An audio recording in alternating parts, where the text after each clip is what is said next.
Bonus video. Hi. So I recently reviewed this stuff. Woody Creek potato vodka. And I actually really like this. It's not as potato forward as I would like it to be. It's not presented as well as I would like it to be. But it shows you the possibilities for the genre of potato forward vodka that in some sense doesn't exist yet. So what I'm hoping will happen one of these days, probably won't, but what I'm hoping will happen is that the producers will realize that maybe some drinkers out there might be interested in, vodka that actually has good presentation and real, distillate forward character to it. So in order to help that process along, I'm going to invent a cocktail for this potato forward vodka genre that doesn't really exist yet.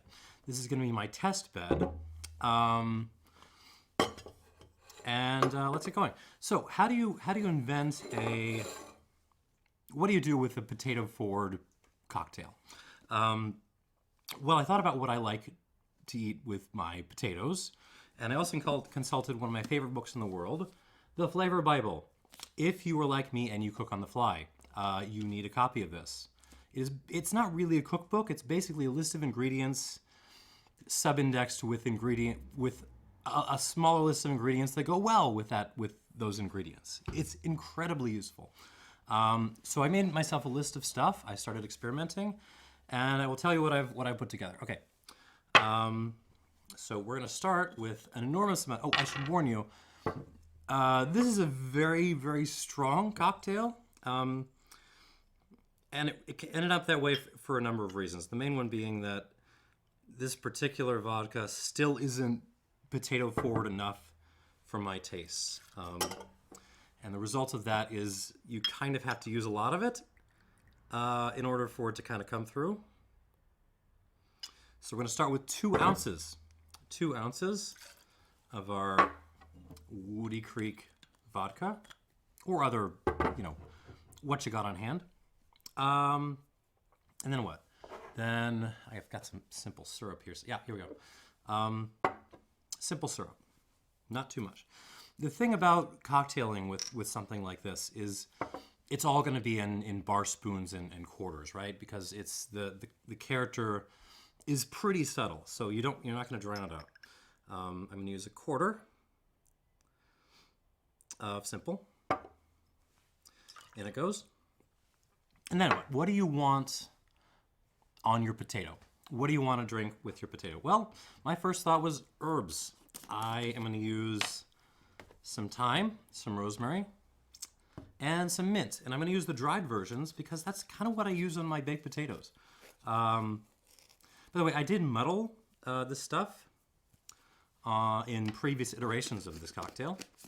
I'm not going to muddle, but it didn't really seem to make a difference. If you're using fresh herbs, it probably will make more of a difference, but I couldn't see it here.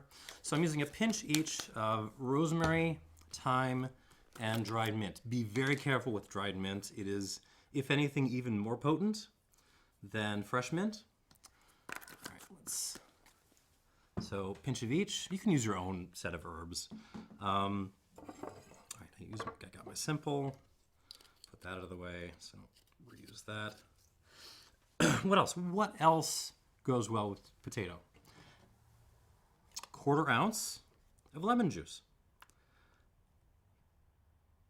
Because lemon goes actually very, very well with potato. So we're going to throw that in there. That's going to be our sour.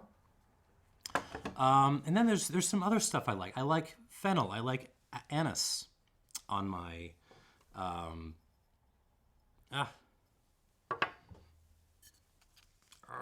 on my potato. So I'm going to add a little bit of absinthe. You can use any other, aniseed based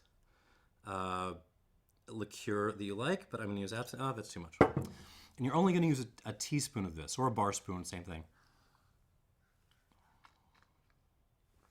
Ooh. Because it tends to kind of overwhelm everything else if you use more than that. But the big thing, of course, I would want on my baked potato is sour cream. And that's tricky. How do you get a sour cream character in a cocktail? So go get yourself some cheese or yogurt forward, mezcal or raicilla. I'm going to use this Luna Cupreata, which I rather like. And I'm going to use a quarter of this stuff. This also tends to overwhelm the cocktail, so do not go overboard. And there we go. So just all into the shaker. And let's see if I can get my ice out. Sorry, awkwardly doing stuff on camera. This is not gonna. I think that's plenty of ice. What do you think? Sorry, I am trying to put this together as quickly as possible before work. Is that everything? Did I get everything? Yes, I did. Okay, so we're gonna shake this.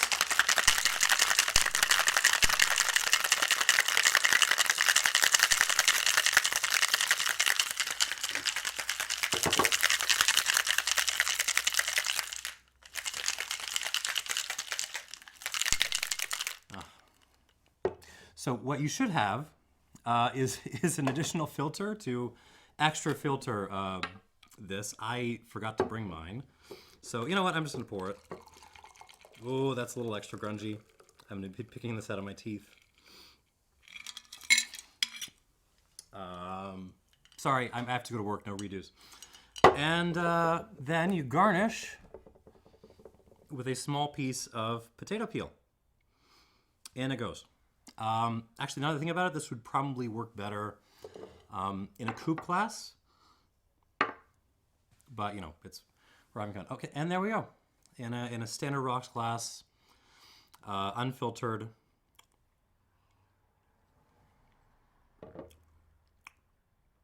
Oh, but that's actually really good. The way the mezcal and the absinthe kind of play off each other, along with the lemon kind of in there, is actually really, really, really lovely. I am picking herbs out of my teeth. Do extra filter yours when you make one of these things. The only complaint I have about this is I want more potato coming through. I want this to be talking louder. I basically want a better version of this Woody Creek here. But you know what? For a cocktail that is trying to put this forward and is not just trying to use vodka as a way to booze up, to add ethanol to a cocktail, this is quite nice. Very refreshing. This is actually a nice spring drink. Yeah, quite savory as well. What am I going to call this? I'm going to call this a tater masher. Tater masher. And that is my video. I'm going to put the stats down below. Please feel free to use this as a base to improvise from. But I think the idea of a kind of savory, sour forward, you know, potato-y vodka cocktail thing is an idea with promise. So I look forward to seeing what other people do with this, people who are better mixologists than I am.